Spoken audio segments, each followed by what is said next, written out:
Welcome, everyone. Thank you for being here for our Wednesday night meditation Sangha. We'll open our time with a gong bath. Mary Farah will be treating us too. So this is an opportunity to transition from the busyness of the day into this space and this present moment. So breathe, relax, and enjoy. If you choose, you can lay on the floor for the gong bath. If you do, it's recommended that you point your feet towards the gong.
Welcome once again, everyone. Thank you for being here tonight. We'll prepare now for our sitting practice. We'll sit for 25 minutes. There'll be some guidance and times of silence.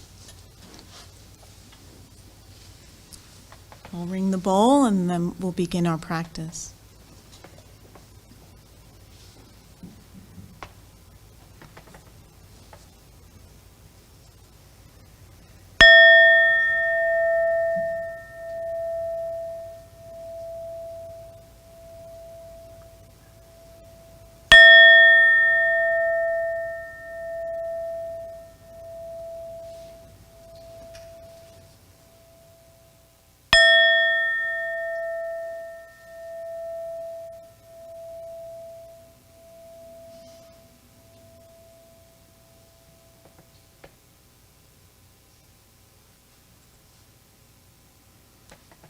We begin by closing our eyes and checking in with your seated posture. It's recommended to sit a bit forward in the chair just to keep your spine strong, have a relaxed belly, allowing your arms to hang off the shoulders, hands either on your knees or your thighs, legs uncrossed. Take in a deep, full breath, filling it up your lungs. Exhale through your mouth, releasing all the air from your lungs, allowing yourself to relax into this moment. Deep, full breath.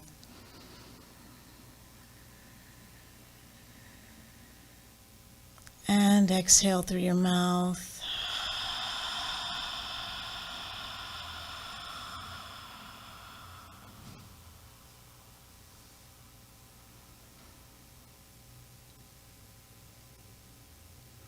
Allowing the breath to find its own natural rhythm.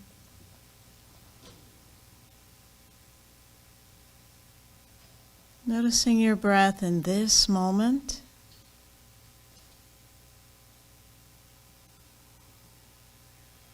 The uniqueness of this breath, this moment.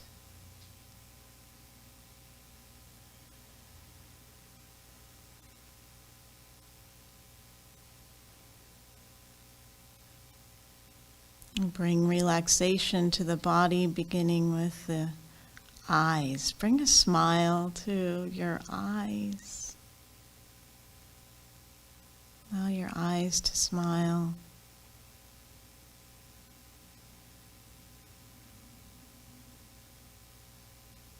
Smiling in your mouth, the inside and the outside of your mouth. It actually allows the other muscles in your face to relax, release the jaw.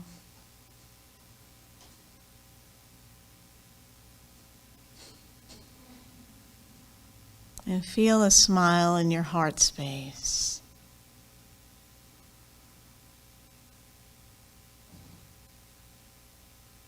Bringing kind attention to your practice today. We regard ourselves with a loving regard as we practice. We can use our practice to beat up on ourselves, and so we want to let go of that and use our practice as an opportunity for self-compassion, presence, becoming awake to this now moment.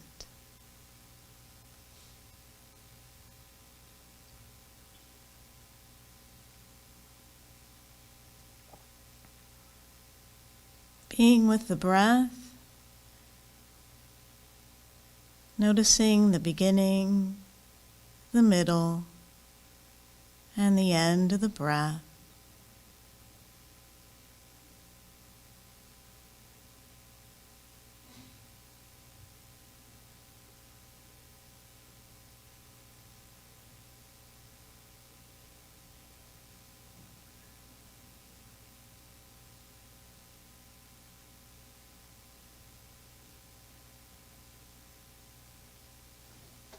Noticing where you experience the breath in the body.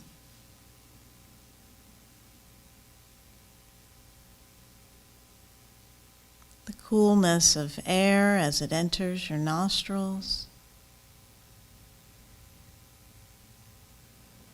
Noticing sensations of the breath at the back of the throat.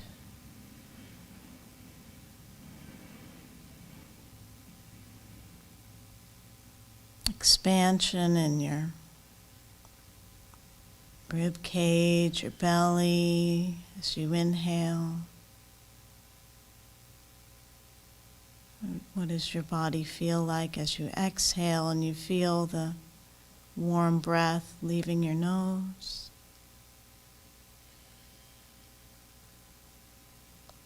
Being attentive to the experience of breathing here and now.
As you keep your attention with the breath, you may be noticing sounds in the space, sounds in the body. You can note those as hearing,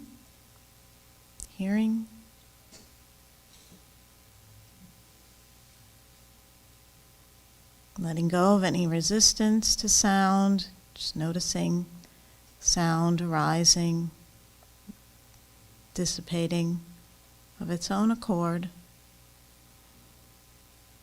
Noting hearing as you return your attention to the breath.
Your mind may have gone off into some thinking, some story, some ideas. Just gently bring your attention back to the breath.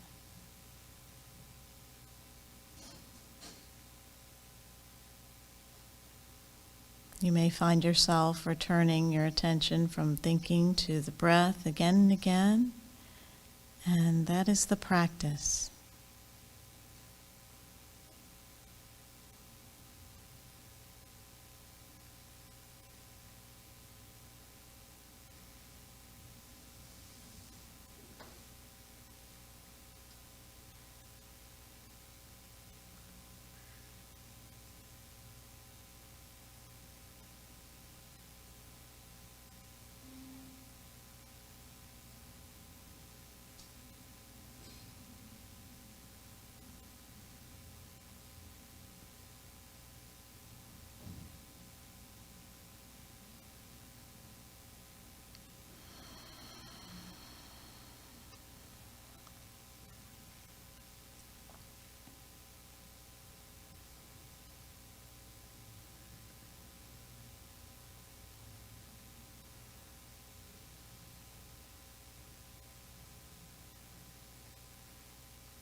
We now expand the practice to include being mindful of sensations in the body.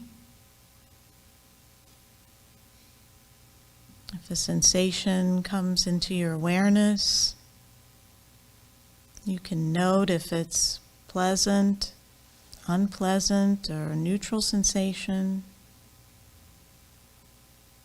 Just let go of any story around what you're experiencing and simply noting it as sensation. And staying with the anchor of the breath. Feeling your body sitting, supported by the chair beneath you.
you noticed yourself tightening up in any way, see if you can relax more into the practice.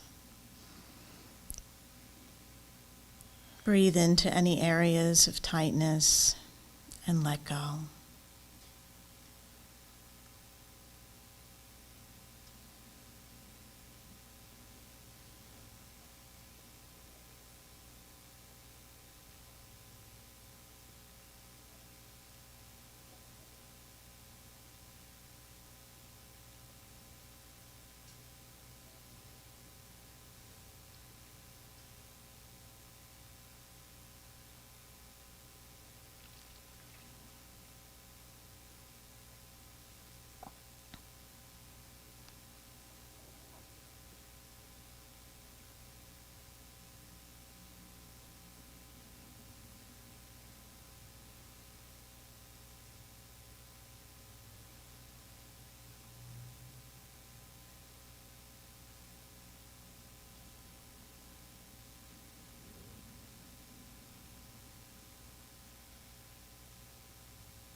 We expand our practice once again to include mindfulness of thinking, noting thinking as it arises and falls.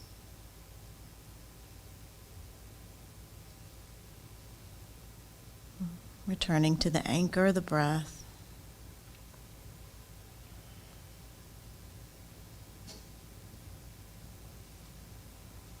Allowing thoughts to pass by like clouds in the sky.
Checking in with your posture. If during the practice you find that you may have slouched over, return to an alert spine.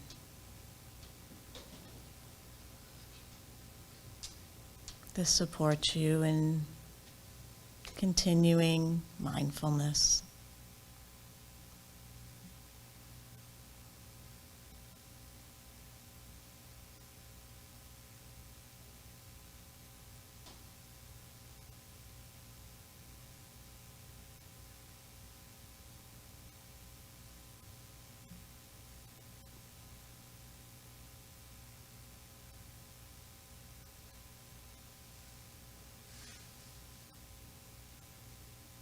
Being present to sensations of air on the skin,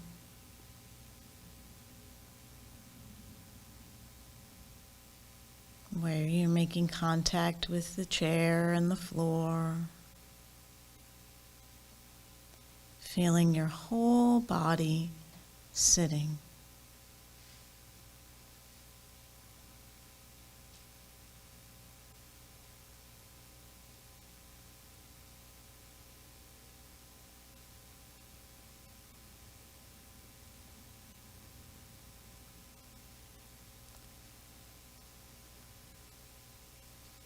As we prepare to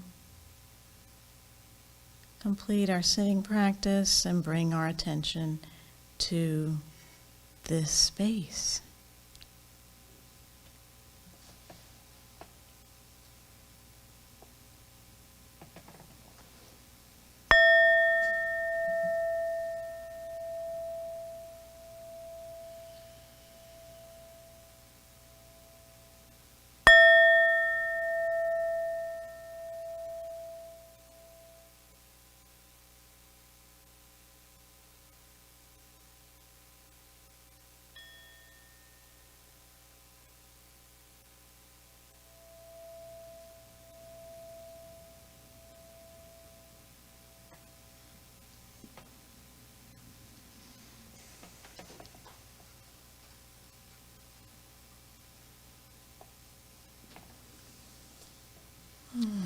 Thank you for your presence here this evening.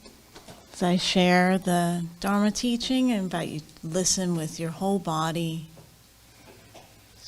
Continue to practice mindfulness. Tonight's teaching is on equanimity. The practice of mindfulness involves cultivating awareness with equanimity in each moment. Last week I discussed awareness practice in our Sangha, and tonight I'm going to share about equanimity. The word equanimity means equal-mindedness. It's the practice of accepting each experience as it is. So consider how often you experience resistance to what is. This room is too cold, it's too hot. It's too bright, it's too dim, there are too many people, there are not enough people, and so on and so forth. Equanimity is a practice of welcoming and making friends with every experience. Come on in, find a seat.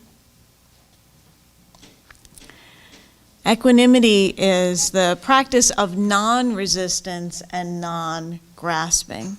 It makes no demands that our present moment be anything other than it is. Equanimity is an intention, it's not an expectation. So the moment it becomes an expectation, we lose equanimity, because when we have an expectation, we are becoming goal-oriented and future-oriented. We're putting it out beyond us, right? Intention is something that's practiced in each moment without attachment to the future. So how do we begin equanimity practice? One of the best ways is to let go of stories and judgments about our life experiences and allow life to unfold naturally. When resistance to life or grasping arises, we can notice it without judging it or creating a story about it. The practice is to simply bring a gentle awareness to each experience of our life, moment by moment. Practicing equanimity does not mean we suppress our feelings or try to emulate some kind of Buddha-like image. We allow everything to arise naturally and without creating a story about the experience. Equanimity means being completely honest, not adding anything or suppressing anything in each experience. Equanimity applies to every internal experience of life, so our subjective experience. It does not, however, apply to every objective external experience. So, for example, if we're ill, we practice equanimity by accepting our sensations, our emotions, our thoughts that might arrive in the experience of illness. Equanimity does not keep us from seeking medical or therapeutic treatment for the illness, okay? We can fully accept our subjective experience and then take wise action to deal with the objective conditions. Another example is if you're experiencing a colleague or a neighbor who is abusive in their behavior. Practicing equanimity would mean accepting each subjective response to their behavior, such as anger that you are experiencing, this is internal, and then objectively responding to the situation in a compassionate way that works for both of you. Actually, we can only deal with the situation wisely and compassionately if we are first able to accept our own subjective experiences with equanimity. If we respond to the other person from our own unacknowledged pain and suffering, then we will simply create more antagonism and suffering for both of us. Through practicing equanimity, we can access the wisdom and the compassion that lies within each one of us. This innate wisdom can be blocked by craving, it can be blocked by resistance, it can be blocked by suppressed emotions.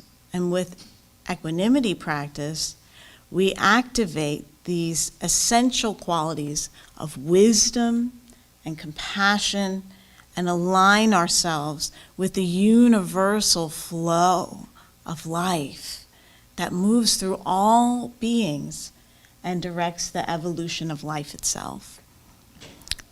The Tao Te Ching expresses it this way: the Tao of heaven does not strive, yet it overcomes. It does not speak, yet it is answered.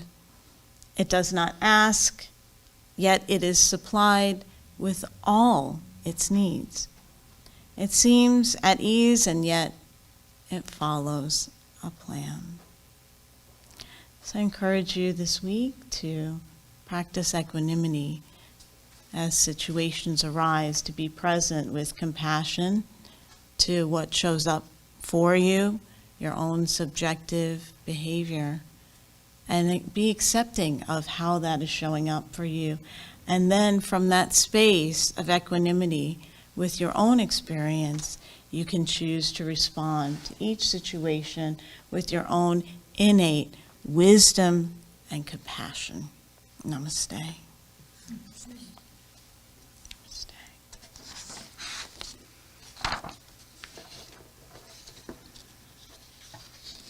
And so before we move into our time of sharing, I'm going to invite Mary to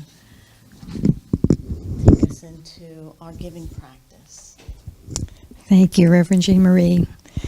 I love that word equanimity, and I'm seeing it after listening to your talk as a way of achieving peace and skillful action. So this is such a gift to me, and I hope to all of you to be able to come together here and meditate as a group. Some of you have commented that you really feel the energy of being here in a group, and I know I do. So I'm very grateful for each of you for coming out tonight, and for those of you who are online, you're part of this group too. We see you as here with us. And in gratitude for this opportunity to have a Sangha together, we can offer our love offerings now to help support this Sangha and our ministry here at Unity of Houston. You can give in any of the ways that you see on the screen: PayPal, our website, text to give, or mailing a check. We also will pass the offering bag around if you have your offering that you want to put in there. So please join me in stating our offertory prayer. Divine love, through me, blesses and multiplies all the good I am and have, all the good I give and receive. And so it is. Amen.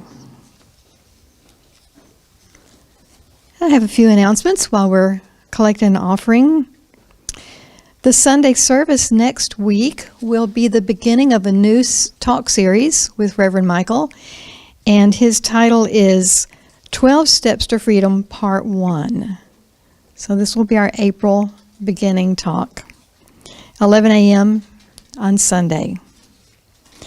After the service, we have a New Life Blessing here in the chapel at 12:30. Reverend Jeanmarie will be facilitating that, and this is for those of you who might be expecting a child to come into your life soon, either through adoption or through having a child yourself, and this is to bless that child before it enters this world with us.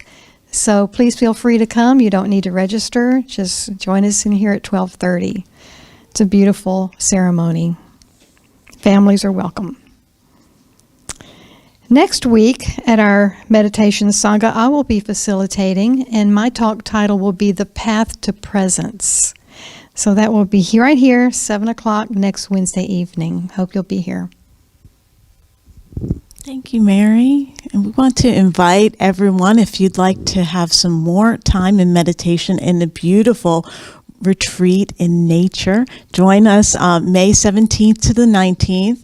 I will be facilitating our Camp Allen Renew Meditation Retreat with Mary as well as Reverend Claudia Olmos. You can register on our website and give yourself the gift of time apart in silence and also to explore nature, and we'll have a lot of different meditation opportunities for you to relax and let go. It's only an hour from here, so it's just a short hop over there into that beautiful space. All right, so let us move into our time of exploring this topic of equanimity. And I was inspired to share with you this poem. Any dog lovers? Anyone have a dog lover? Okay, so you may appreciate this. It's got some humor in it. And it's called The Resemblance Between Your Life and a Dog by Robert Bly. I never intended to have this life, believe me. It just happened. You know how dogs turn up at a farm and they wag but can't explain? It's good if you can accept your life. You'll notice your face has become deranged, trying to adjust to it. Your face thought your life would look like your bedroom mirror when you were 10. That was a clear river touched by mountain wind. Even your parents can't believe how much you've changed. Sparrows in winter, if you've ever held one, all feathers, burst out of your hand with a fiery glee. You see them later in hedges. Teachers praise you, but you can't quite get back to the winter sparrow. Your life is a dog. He's been hungry for miles, doesn't particularly like you, but gives up and comes in. Think about our attitudes towards life, and when we can just let our life come in. Fleas and all. So I'll share our discussion question with our live streamers and with our group, and then we'll say goodnight to everyone who's connecting with us on the live stream, and we'll have our conversation here in the chapel. I'm going to invite everyone to share an example of a recent experience of resistance in your life. All right, now got one came right up, right? Of resistance in your life and how you practiced or could practice equanimity in response to it. So if you responded with equanimity, how you practiced that. If you didn't, how you could imagine responding to that in equanimity. Does that make sense? All right. So I invite you at home, if you're in the space with someone else who is doing the practice, if you'd like to discuss it with them, or take some time to journal about this and use that to support your practice. Thank you for joining us tonight. Namaste. I'll say good night to our live streamers.